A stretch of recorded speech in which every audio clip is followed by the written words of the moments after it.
হয় নিশ্চয়কৈ আপোনালোকে জানে যে পঞ্চায়ত যি পুনৰ্নিৰ্ধাৰণ হৈছিলে তাৰ পিছতে আটানী ব্লক নতুনকৈ স্থাপন কৰা হৈছিলে আৰু আটানী ব্লক কংগ্ৰেছৰ সভাপতি হিচাপে আজি মোক যি নিযুক্তি দিছে তাৰ কাৰণে মই পোনপ্ৰথমতে অসম প্ৰদেশ কংগ্ৰেছ কমিটিৰ মাননীয় সভাপতি ভূপেন কুমাৰ বৰা ডাঙৰীয়াক ধন্যবাদ জ্ঞাপন কৰিছোঁ।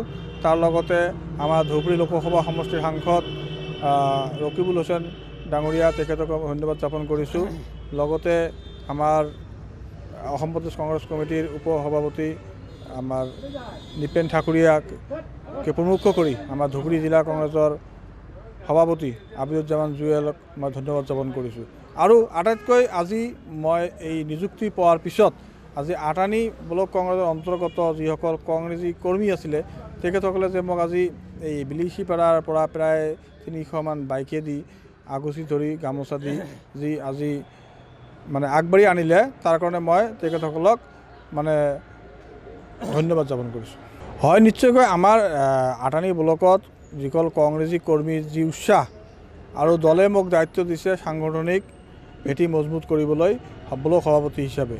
গতিকে আমাৰ এই কৰ্মীসকলৰ প্ৰচেষ্টা দেখি মই খুব আগ্ৰহিত হৈছোঁ। আৰু আগন্তুক দিনত পঞ্চায়ত নিৰ্বাচন বিধানসভা নিৰ্বাচনত যে কংগ্ৰেছ দলে গৌৰীপুৰ সমষ্টিত মানে গৌৰীপুৰ সমষ্টিত আমি বিধায়কক জিকিম আৰু পঞ্চায়তৰ প্ৰত্যেকটো জিপিত আমি জিকাৰ এটা আমাৰ ইতিমধ্যে আমি আভাস পাই গৈছোঁ।